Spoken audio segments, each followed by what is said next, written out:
A paz para quem for de paz, seja bem-vindo ao meu canal, eu sou o Luiz e bom, eu fiz um vídeo há poucas horas atrás, onde eu fiz um alerta referente à música Aue, de Marcos Telles e o coletivo em questão. E esse vídeo ele já está com algumas centenas de visualizações e uma centena de comentários me criticando e falando que eu estou tendo algum tipo de preconceito referente à musicalidade do grupo, que eu desconheço toda a trajetória e o contexto que eles estão inseridos e por isso eu não entendi a música e eu estou sendo desonesto. E recomendaram que eu olhasse o esclarecimento, o pronunciamento que uma das cantoras que fez parte ali da música e do projeto fez. Então, nós vamos fazer isso juntos aqui. Eu não vi previamente, nós vamos ver juntos e ao longo da explicação dela, da possível explicação, a gente vai aqui tentando entender, né, o que ela quis, o que o grupo quis referente a essa música. Vamos lá.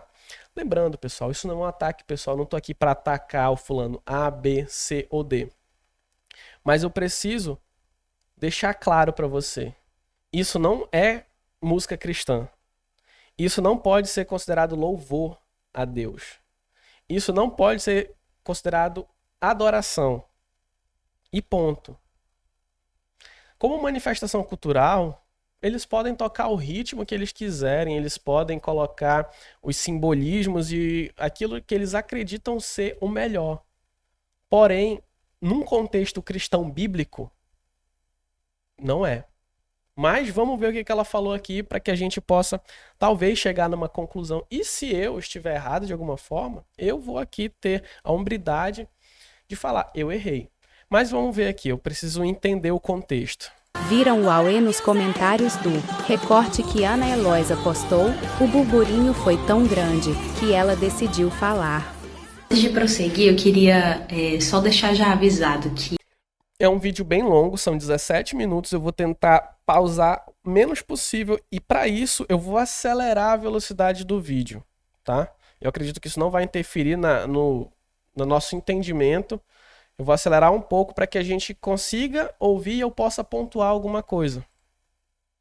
eu não vou aqui analisar verso a verso, trazer o significado verso a verso da música de Aue. Eu meio que já fiz isso, comentando a estrofe, né, presente no vídeo, num comentário fixado lá no post, né, então já deixei todo o significado dessa estrofe e da música, né, então eu acredito que se você ler o comentário e ouvir o álbum do Grande Banquete completo, você vai compreender que o entendimento dessa música é, na verdade, muito simples, né. Então não vou me deter aqui em analisar parte por parte, eu convido você a ouvir a música no contexto desse sermão musical, né? Show. O primeiro ponto que ela traz no pronunciamento dela é o seguinte, você precisa ver o contexto para aí você entender. E quando você vê todo o contexto, aí você vai entender que na verdade a mensagem é simples. A questão toda é o seguinte, você não precisa, tá, de um contexto para entender a mensagem da salvação de Jesus. É universal. Cristo morreu na cruz para nos dar vida. A cruz era o nosso lugar. Era para a gente ter morrido, mas pela graça ele morreu em nosso lugar. Ponto. A mensagem da cruz é essa. E aí existem várias interpretações e várias coisas que muitas das vezes estão ali na Bíblia e tantas outras que pessoas leem e tiram de contexto e colocam ali seu bel prazer. Mas a mensagem de Cristo é simples. Quando você pega a música em questão, você não consegue entender ela de forma clara, porque ela é dúbia. E o que eu quero que você entenda é o seguinte, eu falei no vídeo anterior sobre semiótica, sobre o que está além da letra, o que está no contexto. E todo o contexto ali é estranho. É sobre isso. Eu vou ter que ver toda a obra para eu entender. A verdade é só uma. Sobre essa fala dela específica. Qual o objetivo disso? Se o objetivo for evangelizar e conquistar almas para Jesus ou pregar o evangelho, desculpa, vocês estão falhando. Porque isso gera mais confusão do que uma clareza sobre a mensagem. E eu fiz esse exercício com duas pessoas. chamei minha sogra e falei, ouve isso aqui, o que a senhora acha disso? Ela, sem conhecer vocês, nenhum contexto, nem nada, ela falou, isso é do candomblé? Uma pessoa que não, sabe, comum, como eu e você, ouviu a música e não entendeu. Então, esse argumento, em primeiro lugar, é fraco. Ponto. Vou deixar ela continuar para eu ir pontuando. O grande banquete, que é baseado na parábola que Jesus conta, lá em Lucas 14, teve um aspecto dessa estrofe que eu não comentei lá no comentário fixado, mas que eu vou retomar no final da nossa conversa aqui. E aí, como eu disse, o que eu quero trazer são algumas considerações, algumas provocações e um convite para vocês no final dessa sequência de stories. Mas começando pelas considerações, lendo os comentários, me chamou muita atenção, né, a maneira como algumas pessoas fizeram ataques quase pessoais a gente, né, a mim, a Marco, a da Guia, que foi o produtor desse disco, pessoas que não nos conhecem, que não têm qualquer relação com a gente e que, além de julgarem a nossa fé, a nossa espiritualidade, elas não acreditam no que a gente fala, né? E aí tem um versículo lá em Coríntios, quando Paulo está falando sobre o dom do amor, que ele fala assim, que o amor não suspeita o mal. Infelizmente foi algo que eu vi muito nos comentários, né? Pessoas descaradamente falando que a gente estava mentindo, ocultando um significado, né, real da música. Algumas pessoas até falando assim sobre nossas roupas no DVD, sobre os brincos, sobre os colares. Vamos lá. O que fala mais? Palavras ou atitude? É uma pergunta genuína. O que fala mais? São palavras ou são atitudes? O discurso dela é bonito, mas só que a construção, se foi algo pensado para comunicar algo, está comunicando algo totalmente errado. É por isso que eu falo, nessa busca de querer fugir do padrão, fugir do que já se faz por aí, e eu inclusive acho onde que ela vai chegar com o que ela está comentando aqui. Que a gente foi doutrinado por uma fé, fulano de tal, querendo fugir tanto desse padrão, eles acabam flertando com religiões de matrizes africanas. Isso é um fato, pessoal. Isso é um fato. Eu não estou aqui inventando, eu não estou aqui querendo colocar algo que não existe. Eu só estou vendo claramente o que foi falado e o que foi feito ali. Sobre as pulseiras. Eu estou com um brinco de miçangas, porque eu gosto muito. Esse, inclusive, foi feito por uma amiga minha missionária lá de Manaus. Tem outros artistas no DVD que estão com artesanatos parecidos. Eu queria só deixar claro aqui que o candeeiro mal combina a roupa quando a gente vai fazer show. Às vezes a gente fala um dia antes a roupa que vai, quando fala. Então, assim, mas é feita toda uma leitura maldosa mesmo, preconceituosa. A questão toda não é o colar. O colar não tem nenhum problema. Agora, ao mesmo tempo que você está falando sobre simbologia, que isso é um colar, quando você vê uma pessoa com uma aliança dourada na mão esquerda, o que isso representa para você? Parece meio óbvio, né? Aquela pessoa é casada. Quando você vê um anel com uma pedra na mão direita de uma mulher, provavelmente ela está noiva, ou ela se formou na faculdade. Quando você vê um anel do ABC na mão do criança. Quando você vê uma caveira numa camisa. Então, existem elementos que eles são automaticamente associados a determinado grupo, a determinadas coisas. E você misturar esses elementos...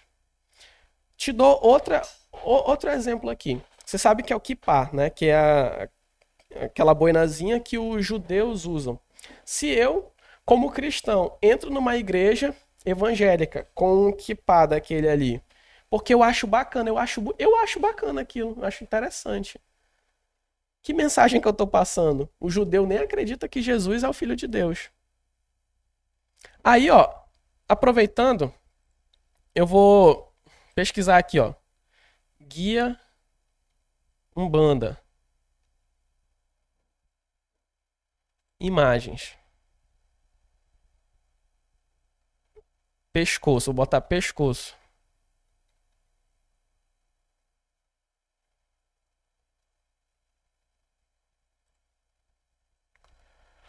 O colar do cara é um colar desse tamanho, cheio de miçanga, parecidíssimo com esses aqui.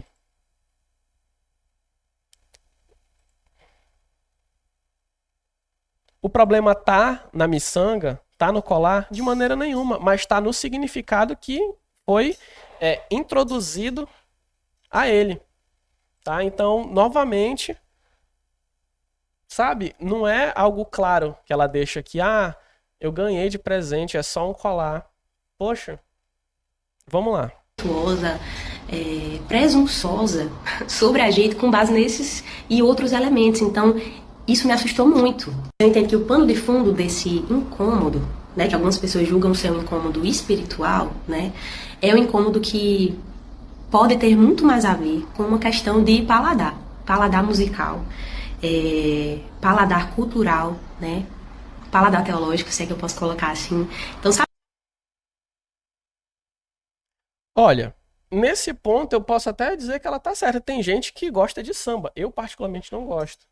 Tem gente que gosta de música clássica. Tem gente que não gosta de música clássica. Eu já gosto. Então, o gosto musical, de fato, ele vai variar de pessoa a pessoa. Agora, você falar que eles têm ali um elemento diferente e usar isso como desculpa. Se você pega a música, você percebe que é um pop rock com uns batuques, umas flautas, nada muito diferente do que já é reproduzido nas igrejas hoje em dia. Cadê a diferença? Então, esse outro argumento cai por terra aqui também. Sabe quando você começa a tomar café sem açúcar, e você tá no início dessa transição e você não suporta o gosto do café? E de fato, ninguém é obrigado a gostar do estilo musical, mas você não me apresentou nada de diferente. Você estava fazendo um worship com um loop.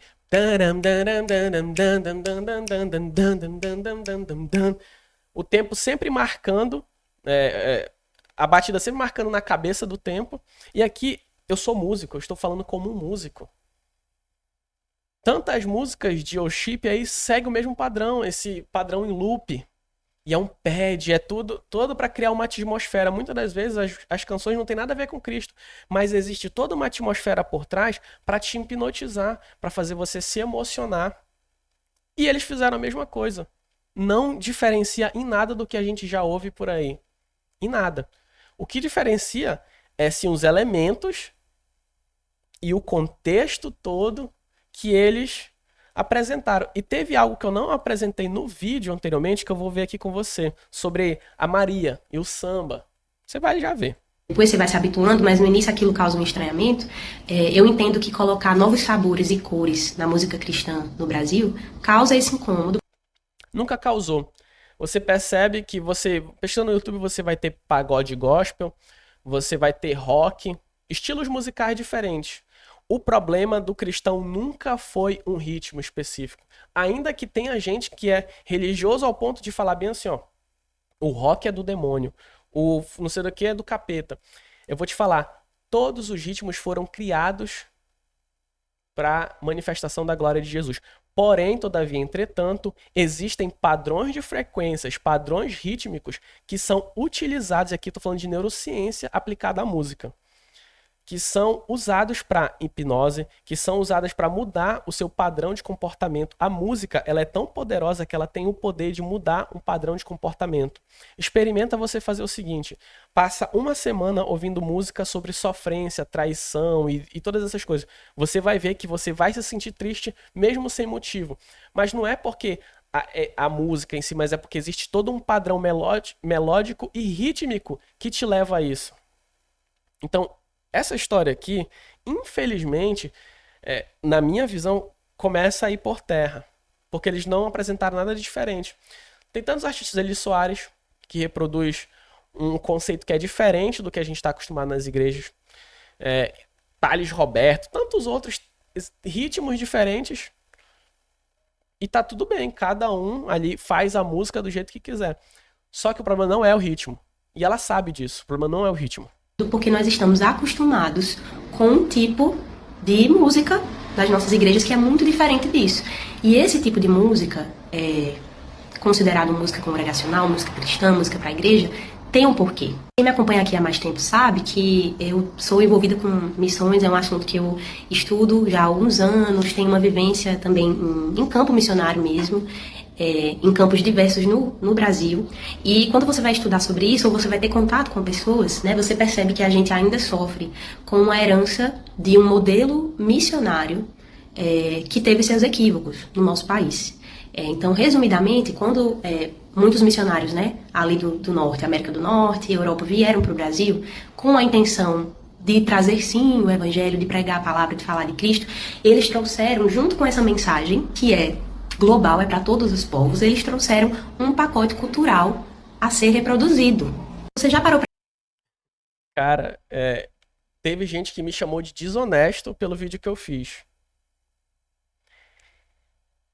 Ela tá querendo dizer que a gente não ter gostado do que eles reproduziram é porque nós estamos acostumados com um padrão do norte-americano, europeu. E por isso a gente não gostou da musicalidade que eles apresentaram. Foi por isso. Então, por eu ter sido acostumado com isso, eu vi aquele colar que parece uma guia, e aí eu não concordei.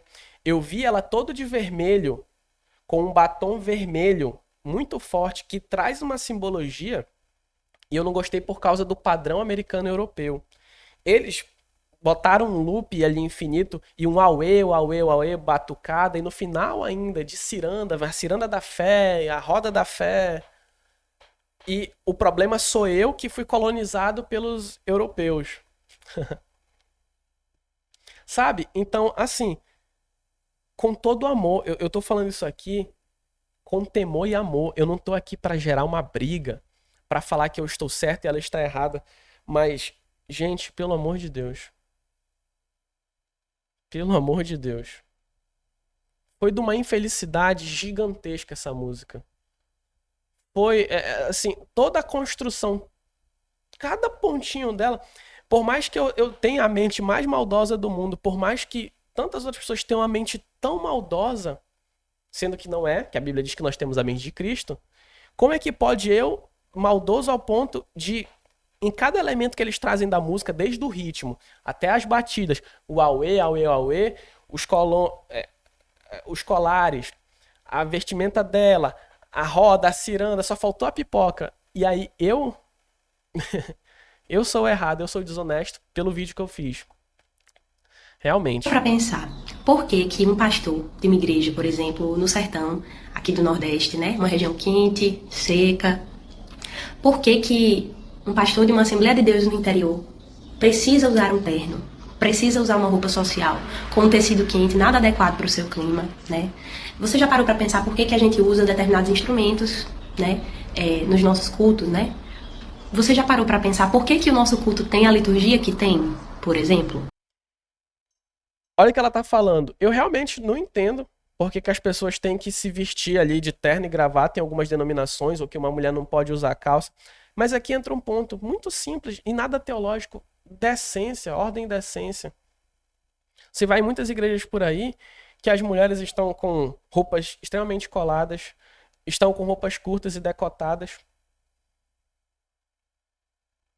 Isso quer dizer então que a mulher não pode isso? O homem não... Cara, não sei. É ordem e decência. Eu também acho estranho. Quando eu vou numa assembleia, eu já fui algumas vezes, aquele monte de gente em cima e todo mundo palitosado e tal. É diferente. Eu acho diferente. Agora, ela usar isso pra dizer, ah, não, a gente tava vestido daquele jeito porque a gente tá quebrando, é contra a cultura. Nós somos revolucionários, diferentes, nós estamos trazendo uma nova ótica da fé. É basicamente o que ela tá dizendo aqui. Nós estamos trazendo uma nova ótica da fé e vocês estão presos nesse padrão de pensamento, nesse padrão cultural que foi imposto pela sociedade. Ela só falta falar isso claramente. Mas ela sabe que se ela falar isso claramente, isso geraria um debate muito maior. Né? Por que que nosso servo... Ah, e ela fala sobre a liturgia. Por que que o culto tem a liturgia que tem? Um culto a Jesus Cristo, ele tem que ter o quê?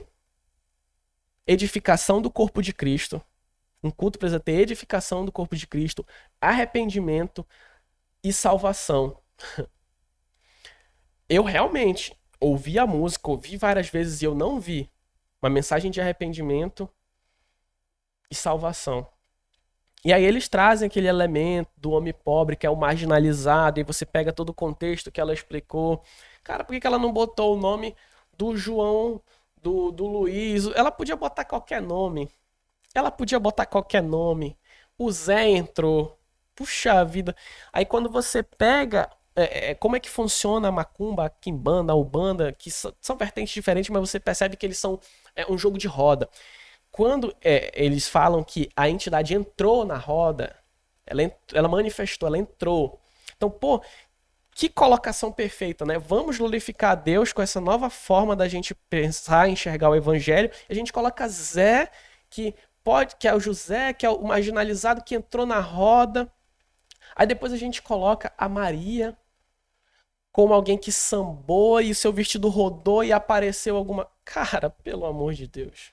Que Deus tenha misericórdia da minha vida. Porque a quem muito é dado, muito é cobrado também. Não pense que eu tô aqui, nossa, virtude, eu sou certo. Mas, cara, você fechar os olhos para isso é você compactuar. E eu entendo a frustração de cada pessoa que comentou, me chamando de desonesto. Eu entendo, porque talvez você tenha visto, e o projeto deles pode ser muito bonito, muito belo. Eles podem ter um impacto social muito grande. Mas essa música em questão, esse clipe, isso não é cristianismo. Não é pregação do evangelho. Pode ser qualquer outra coisa, menos isso. Sermões são sermões de 3 pontos e aplicações, e não sermões mais baseados em narrativas, em histórias, em contação de parábolas, por exemplo. Por que que os nossos cultos têm o formato que tem, né? Olha, eu vou te falar uma coisa. Histórias prendem, e você sabe disso, eu sei. Eu posso contar uma história e aplicar a palavra de Deus, ou pegar um texto bíblico, em cima desse texto bíblico, contar uma história e aplicar. Mas, que é a verdade mesmo, tudo isso são estratégias humanas. Tudo isso são conceitos que a gente vai aprendendo, porque quando você abre a Bíblia e você prega ali o que está na Bíblia, existe salvação, existe uma mudança de vida. Eu posso contar a história mais bonita, eu posso pegar a PNL, Programação Neurolinguística, falar muito bem, andar de um lado para o outro, mostrar a palma da mão, botar uma entonação de voz mais de peito. Existem várias técnicas, pessoal. E tá rodeado de igrejas pelo Brasil que usam várias técnicas, até mesmo de coach, e evangelho que é bom nada. Mas é tipo assim, a pessoa quer justificar um erro com outro erro. Essa é a minha visão. Ela está justificando um erro com outro erro. Ah, mas é porque o pessoal faz ali, porque não sei o que, aí a gente está trazendo uma nova visão. Cara, como assim? Como assim, gente? Majoritariamente. A razão disso, do nosso culto, nossa estrutura de igreja, né, nossos templos, parecerem muito mais com igrejas europeias ou as novas churches, né, como igrejas americanas, tem muito a ver com essa herança missiológica, né, dos missionários que vieram aqui. Cara, vamos lá então. Ela falou isso, né? Vou botar aqui e vou precisar. Aue música.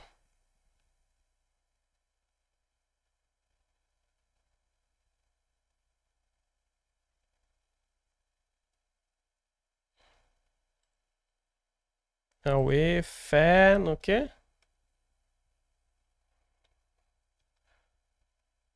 Não tá nem aparecendo a música. Tá, a fé ganhou. Ela tá falando sobre a influência americana que as nossas igrejas hoje parecem isso e aquilo. Eu entendo que aqui é a gravação de um DVD. Qual a diferença desse clipe aqui, desse contexto, para uma Hillsong, para uma qualquer church? Nenhuma. Então, o argumento dela é quebrado por eles próprios, pela própria semiótica que eles... Já que eles queriam quebrar esses padrões, por que eles não gravaram isso lá no sertão? Gravava lá no meio do sertão. Aí usava o Zé e a Maria, pessoas literais, para representar eles sendo acolhidos no corpo de Cristo. Ele, os marginalizados, pessoas pobres, que muitas igrejas descriminalizam. Não sei nem como fala isso. Descriminalizam, não sei se essa é a palavra correta, me corrigem nos comentários. Eles poderiam criar todo um clipe contando a história, mostrando pra gente, talvez seria até didático, seria profético, seria poético, seria tudo. Mas ela fala, porque a gente sofre essa influência. Brigas,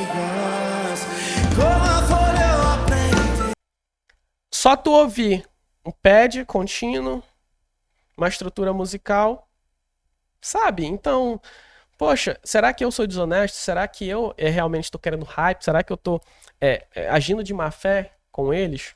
Terem a sua cultura, né, e talvez por ignorância fazerem com que os brasileiros associassem a sua própria cultura como algo que era ruim, como algo que Deus não se agradava. Então isso está incrustado no nosso imaginário de uma maneira que a gente... Então, se a gente for pegar esse contexto que ela está trazendo culturalmente, se você vier numa igreja aqui no norte, eu sou de Manaus, Amazonas, as pessoas que ficam ali no palco têm que estar com um cocá, porque tem simbologia aqui com a nossa cultura indígena, cheio de cordão de miçanga, pinturas no rosto e tudo mais. Aí se você for lá no sul, as pessoas têm que estar, que nem aquele gaúcho tradicional, cantando músicas gaúchas, louvores naquele ritmo gaúcho. Aí se você for no Nordeste, vai, sei lá, no sertão, no árido. No Mato Grosso, ali no meio do Brasil, no Centro-Oeste, as pessoas vão fazer o culto na lavoura, vai ser sertanejo. Sabe? A gente Como não assim? percebe, não observa, não tem um olhar crítico, não passa por um crivo teológico, bíblico, né? E acha que as coisas são assim porque são assim. Porque Deus definiu que tinha que ser assim. Então, isso fez com que o cristão brasileiro desprezasse a própria cultura do seu país. E falando sobre o que gerou mais burburinho nos comentários, sobre o Zé e a Maria, né, da música Aue, que a gente já falou, já deixei no comentário fixado, que o objetivo foi se referir a um Zé e uma Maria qualquer, pessoas comuns no nosso país, né? Quando você ouve o álbum Grande Banquete, isso fica muito claro. Depois que a música foi lançada, a gente viu que as pessoas estavam fazendo esse paralelo com figuras de religiões de matriz africana, que a gente não sabia, né? A gente não teve... Nossa, uma pessoa... Olha, é isso que eu falo. Tem pessoas que elas são tão inteligentes pra falar que você é burro, que foi o caso dela. Até aqui, ó. Eu exagerei um pouco. Mas em 7 minutos de vídeo, ela disse basicamente o seguinte, que a gente criticou a música, por quê? Porque a gente foi colonizado pelos europeus, e a gente tem uma forma, liturgia e tudo mais, de adorar e tudo mais. Ela é uma pessoa que parece ser muito instruída. E ela não sabia, de acordo com ela aqui, ó. Vou até voltar. De religiões de matriz africana, que a gente não sabia, né? Ah, ela não sabia, gente. Ela tem, sei lá, uns 30, 40 anos de idade, ela nunca ouviu falar no Zé Pilintra. Ela nunca ouviu falar na Maria Padilha, na Pomba Gira, né? Nas entidades. Ela nunca ouviu falar. Quão inocentes eles são. Que cristianismo é esse que você não sabe sobre isso? De verdade.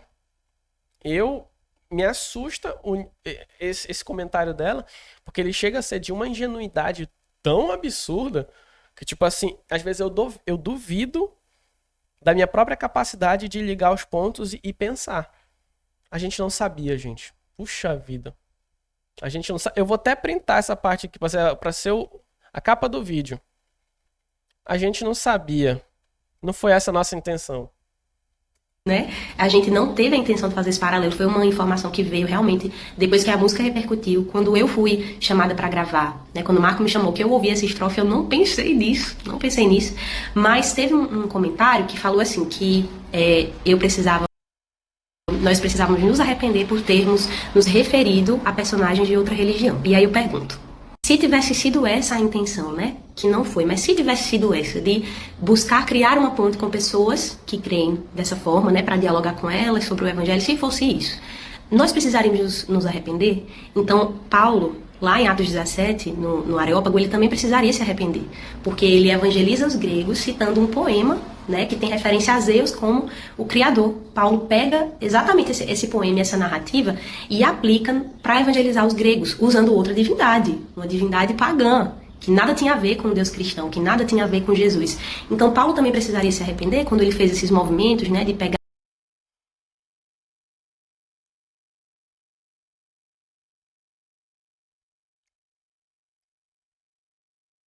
É engraçado, porque Jesus, na sua passagem por essa terra, ele usou de parábolas, né? E aí, várias parábolas, bem-aventuranças e tudo mais. Ele trazia ali num contexto que era para as pessoas de fato entender. Mas a mensagem de Jesus era única e simples. Eu sou o filho de Deus, arrependam-se. A mensagem do evangelho, quando você pega do Gênesis ao Apocalipse, é uma mensagem de redenção. O povo no Egito sofreu porque não se arrependia. Aí você vai para Juízes ali, Números e tudo mais, você percebe que é o quê? O povo pecando, precisando de arrependimento, e vinha alguém enviado por Deus, até que Jesus, o segundo Adão, veio, morreu e pagou de vez essa dívida. E na nova aliança, hoje você não precisa mais de um intermediário. Você pode se achegar ao Pai através da fé e da graça. E ela me falar que se a intenção dela fosse essa, não teria nenhum problema, ela tá simplesmente fazendo o seguinte, ó, Bíblia não presta, salvação e arrependimento não presta. Por que que eu não faço aqui uma conexão amistosa para falar que os outros deuses, não sei das quantas, para fazer ali um evangelismo? Cara, dane-se todas as outras religiões. Só existe um Salvador, Jesus Cristo. E ó, eu sou o caminho, a verdade e a vida. João 10:10. Ninguém vai ao Pai a não ser por Jesus. Não existe entidade, não existe candomblé, não existe Maria, não existe ninguém que leve o ser humano até Jesus. Ele é o caminho. E ponto. Isso também foi uma colonização europeia ou é a palavra de Deus que está escrita? É simples, pessoal. O evangelho, ele é simples. É lógico que você precisa fazer isso com muito amor e temor, porque quem convence o homem do pecado, da maldade, do juízo, não sou eu, mas é Jesus. E ele vai convencer essa pessoa através da palavra. Eu posso cantar a música hipnotizante que for, eu posso vir com a teologia não sei das quantas aqui, mas se eu não pregar a palavra do jeito que ela é, não vai ter salvação, não vai ter cura, não vai ter arrependimento, não vai ter nada. Então, ela está aqui profanando a mensagem da cruz. Simplesmente isso. Elementos da cultura religiosa de outros povos para dialogar com eles, para evangelizar eles. Então, esse incômodo que algumas pessoas têm tratado como espiritual, de discernirem no espírito que a música não trazia algo bom, às vezes não é o seu espírito, né? Às vezes é a sua bagagem de vivência na igreja, que nunca viu algo assim, que vai estranhar e vai interpretar como errado, e isso fere a sua consciência.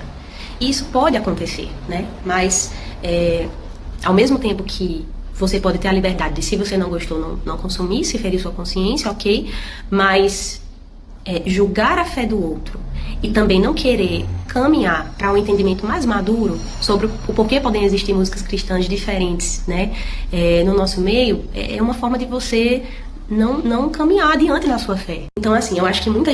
Olha, se a música de vocês ela tem um contexto poético e simples, puramente arte, ok. Eu gostei. Artisticamente falando, eu gostei. É uma progressão simples, maior, com um tempo bem definido, padrões da cultura brasileira, ou não sei, né? Não sei se a flauta transversal foi inventada aqui no Brasil. Provavelmente você sabe que não. O batuque também não foi inventado aqui. Agora, eu não sei de onde que o povo tira que é uma cultura brasileira. Na verdade, não, pessoal. Aí eu teria que aprofundar tecnicamente na história da música, que não é o caso. Você pode ver, tem um vídeo aqui no meu canal sobre a música cristã. Você vai ver ali como que foi dado os primeiros passos. Eu realmente, eu me cansei desse vídeo. Eu me cansei, porque ela coloca assim, ó, ela vem com o sapato da humildade, ao mesmo tempo que ela vem com um discurso doce, de tipo assim, nossa intenção não foi essa, mas é também você que não tem a capacidade intelectual de ver o contexto das coisas, o erro tá em você, não na gente. Como eu falei, se como manifestação cultural vocês querem produzir várias outras músicas, que produzam. Agora, chamar isso de música cristã, chamar isso de louvor, chamar de adoração, cantar dentro de uma igreja, não faça isso. Você que está assistindo, não faça. Eles, se estão tocando isso dentro de uma igreja, passe longe dessa igreja. Porque você não está sendo ensinado o que é o verdadeiro evangelho. Já estou cansado de falar aqui para você sobre isso. Simples assim, se for música por música, ok, bonito, pode fazer várias outras, botar o Zé, não sei das quantas, o Exu da não sei das quantas, pode botar quem você quiser como figura ilustrativa. Problema nenhum. Agora, louvor, música cristã, isso não é. Muita gente vai ter esse estranhamento porque falta leitura mesmo, estudo, uma bagagem, é uma coisa nova. É engraçado, ela fala que a gente não tem o conhecimento que ela detém, mas ela não sabia. Lá atrás, ela comentou há pouco, que essas figuras eram associadas a religiões de matrizes africanas ou outras religiões. Nunca viu isso, mas de repente lendo alguns livros, ouvindo pessoas falando sobre isso, né? Pessoas crentes que amam o Senhor e que estão nessa esfera da arte, esse entendimento pode mudar, pode amadurecer, né?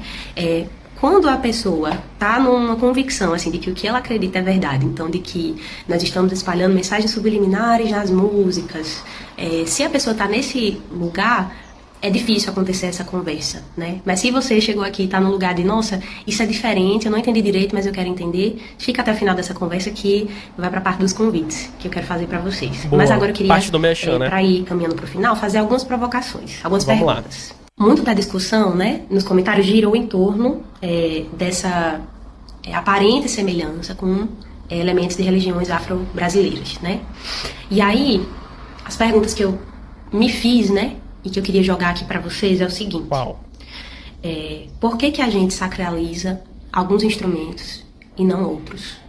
Por que a gente sacraliza um piano que foi tocado por músicos geniais, mas que tinham uma vida nada pura, nada santa, mas a gente demoniza instrumentos tocados por pessoas que têm suas crenças diferentes, né? Eu vou devolver a tua pergunta com outra. Em quantos rituais de macumba, ubanda, quimbanda e seja lá o que for, você viu algum piano? Eu nunca vi. O que a gente está falando aqui é a associação de símbolos. Se um instrumento, algum elemento daquele é usado naquilo, lembra. O que a gente está falando aqui não é, gente, pelo amor de Deus. Vocês fizeram algo que lembra muito, mas muito, um ritual de macumba, ritual de umbanda, candomblé, seja lá o que for. Ponto.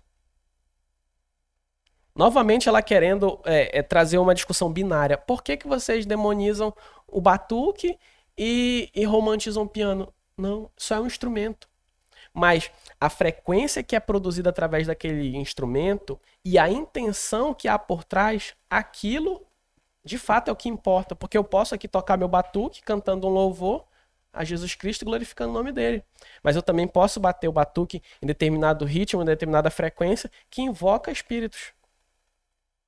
Eu posso muito bem tocar um piano aqui com acordes maiores, louvando ao Senhor, com canções que falam do seu grande amor, da sua graça, da sua bondade, de como ele foi misericordioso comigo, mas eu também posso tocar várias músicas com melodias tristes, melodias que fazem você ficar depressivo.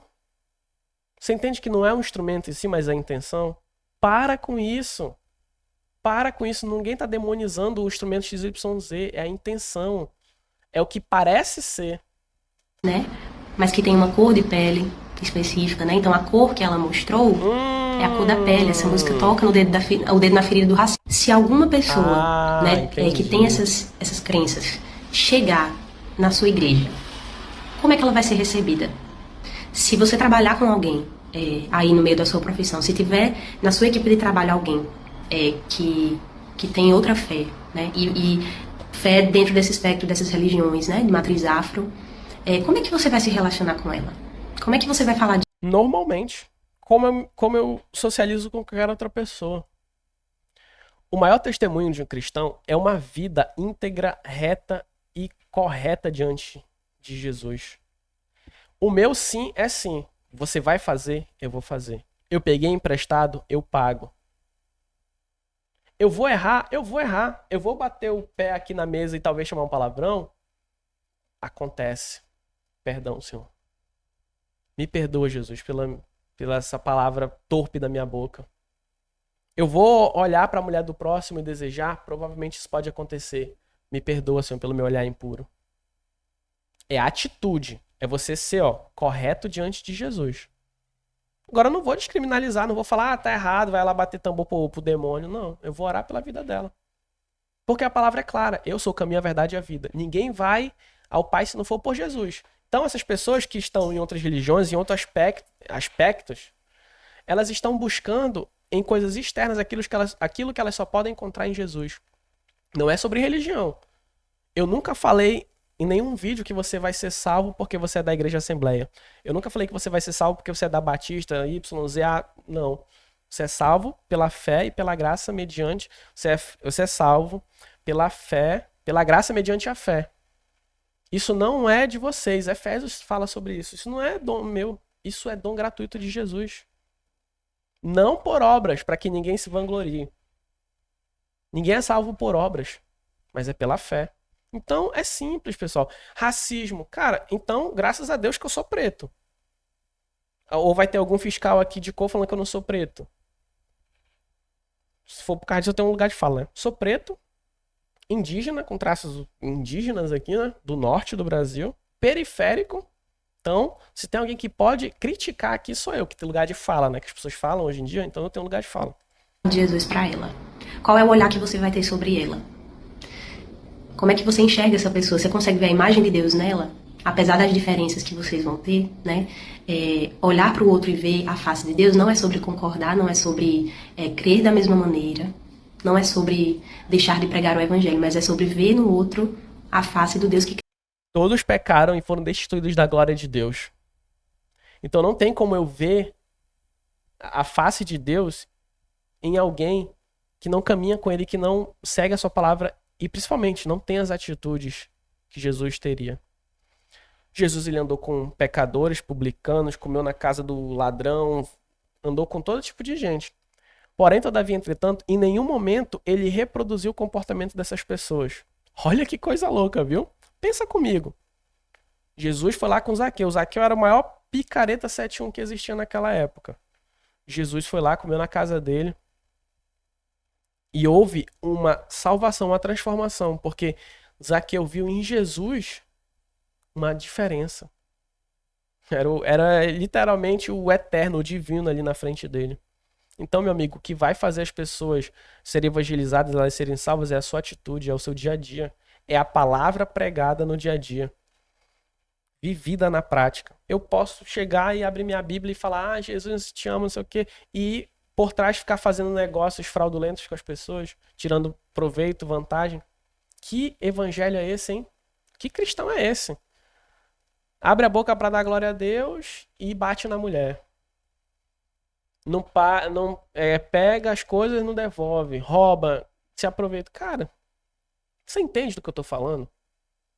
E tudo que a gente tenta colocar mais, que foge do que a Bíblia já nos deixou, são simplesmente adereços. São coisas para justificar o nosso eu e aquilo que a gente acredita. Então, às vezes, a gente busca teologias, a gente busca formas de se viver que combinem mais com a gente. Mas Jesus, em nenhum momento, falou bem assim, sigam o evangelho segundo a vontade de vocês, segundo aquilo que vocês combinam, que combina mais com vocês. Negue-se a si mesmo. Tome a sua cruz. Ponto. Negue-se a si mesmo e tome a sua cruz. Criou ele. Então, para fechar esse tópico, né, que foi o que causou mais burburinho, é claro que não seria coerente da nossa parte, como cristãos, a gente cultuar, entre aspas, né, outras entidades, outros deuses, né, que não estão no nosso sistema de fé, que a gente não acredita dessa maneira. Então, como já foi dito, não foi o caso, né, mas me espanta perceber o que os comentários nos vídeos, né, nesse vídeo, revelam, né, de preconceito, de medo, de o quanto a gente pode estar afastando pessoas que creem assim de ouvirem sobre Jesus, né? Parece que a gente está como Tiago e João querendo que desça fogo dos céus sobre os samaritanos, e aí vem Jesus e fala para eles, olha, não sei de que espírito vocês são, porque não é assim que o Pai trabalha, não é assim que Deus trabalha. E outra... Rapaz, eu não sei que Bíblia tu leu, mas lá no Novo Testamento, meu amigo, o que aconteceu com Sodoma e Gomorra? A taça da ira de Deus ficou ali no limite e foi fogo, é sal e coloral, como dá uma expressão local aqui, já que a gente tá falando de cultura. Sabe por que Deus não continua fazendo da forma que ele fazia lá atrás, porque Jesus foi o sacrifício dos sacrifícios, a oferta das ofertas. Ele veio para dizer o seguinte, ó, eu já morri pelo seu pecado, então abandona ele e vem viver uma nova vida comigo. A Bíblia também traz o seguinte, que muitos foram escolhidos. Não são todos que vão ser salvos, tá? Porque não é todo mundo que está disposto a fazer o que João 3,16 fala. Deus amou o mundo. Isso é uma afirmação. Deus amou o mundo. E deu o seu filho.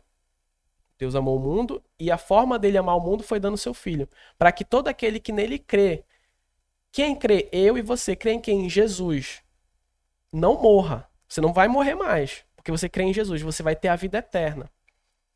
Mas para eu crer em Jesus e ter a vida eterna, eu preciso viver como Jesus viveu. Porque uma fé baseada sem ter uma crença que evidencia no meu dia a dia quem eu sou, é uma fé morta. É uma crença morta. Sabe? Então, eu não sou teólogo. Eu não sou nada. Eu só tô aqui, tá vindo à memória os textos, eu tô falando para vocês. Talvez eu esteja falando aqui um pouco mais alto, um pouco mais infusivo do que o normal. Porque, assim, realmente me causa estranheza tudo que ela tá falando e a forma que ela tá falando. De verdade, me causa estranheza. Muita estranheza. A discussão que apareceu foi assim, algumas pessoas comentando, isso aí não é um louvor nem adoração, é uma música, e como música funciona. Ou então pessoas dizendo, isso até é um louvor, mas não é adoração. Isso é música, mas não é hino. E aí eu acho que existe um entendimento, às vezes confuso na nossa cabeça, do que é louvor, o que é adoração, o que é música, o que isso tem a ver com música ou não tem a ver com música, né? Existe uma confusão conceitual a respeito dessas coisas, do que a gente chama de hino, de louvor, de adoração, de música, enfim. Então, a última parte dessa conversa é um convite para você que quer talvez expandir um pouquinho aí o pensamento a respeito desses assuntos, algumas leituras, alguns livros que eu quero indicar para vocês, certo? Como uma boa pessoa que por 17 minutos trouxe toda a humildade para, assim, ó, o que me parece é o seguinte, ela é tão humilde ao ponto de vir explicar para os meros mortais que não têm conhecimento, e aí ela termina o vídeo falando, vão buscar conhecimento em livros. E cara, eu vou falar uma coisa, eu não sou contra a educação formal de forma nenhuma, mas se você quer edificar a sua fé, mergulhe na palavra de Deus. Mas mergulhe com vontade, leia, faça perguntas ao texto, tente encontrar respostas na própria Bíblia, porque quando você precisa de literaturas auxiliares para você entender algo que já está ali, e quem revela o que a palavra de Deus quer trazer para a nossa vida é a própria palavra. Ou você precisa de uma revelação externa de alguém? Não sei. Pensa nisso. Livros que me abençoaram muito e que talvez te sirva também. Eu vou indicar 4 livros, né, para vocês. A maioria deles, 3 deles são bem fininhos, que eu quero indicar aqui. Vou colocar um print com as fotos deles para vocês tirarem, mas o primeiro é esse, do Gerson, que eu acho que é um dos mais importantes para o nosso diálogo. Ser evangélico sem deixar de ser brasileiro. Leiam. Gerson é cantor, pastor de igreja, escritor, ele é uma bênção. O do meu amigo Marco Teles, Vida Após o Gospel. Aqui tem muita discussão sobre o que é louvor, o que é adoração, o que é hino, o que é música, o que isso tem a ver. Recomendo demais. E esses dois aqui de 2 autores muito importantes para quem quer entender melhor sobre arte, fé, Bíblia, teologia, que é esse do Huckmacher, A Arte Não Precisa de Justificativa, pequenininho. E esse do Francis Schaeffer, que é essencial, a arte e a Bíblia. Esse aqui é muito importante. Você pode começar com esse e com esse aqui do Gerson, que já vai ser um bom início de conversa. Vou ler. E é isso, minha gente. Eu vou encerrar aqui, certo? Essas minhas colocações. Gente, com todo amor, e diante de Jesus aqui, ele conhece meu coração. Eu só tenho mais uma coisa a falar sobre tudo isso. Que Deus tenha misericórdia da nossa vida e preserve o nosso coração. E aquele que está de pé, cuide para que não caia. Você que está firme, você acha que está firme, cuide para que não caia. Esse cara que vos fala aqui, talvez seja o maior pecador dessa internet. O pior e o maior. Talvez seja eu. De verdade. Mas todos os dias eu Peço, Senhor, que a tua graça me alcance nessa nova manhã. Que eu consiga botar em prática aquilo que eu aprendi, aquilo que eu li e aquilo que a tua palavra me deixou. Às vezes a gente perde muito tempo com essas picuinhas A, B, C, ou D, Y, Z, mas eu posso te falar o seguinte: a palavra de Deus basta. A Bíblia é tudo que a gente precisa e a revelação maior já foi feita. Basta a gente aceitar isso no nosso coração. Mas eu quero saber sua opinião, comenta aqui embaixo. Esse vídeo, nunca fiz um vídeo tão longo como esse na minha vida. Quero saber sua opinião? Comenta aqui. Que Deus abençoe você, sua casa, sua família. Até o próximo vídeo. Valeu!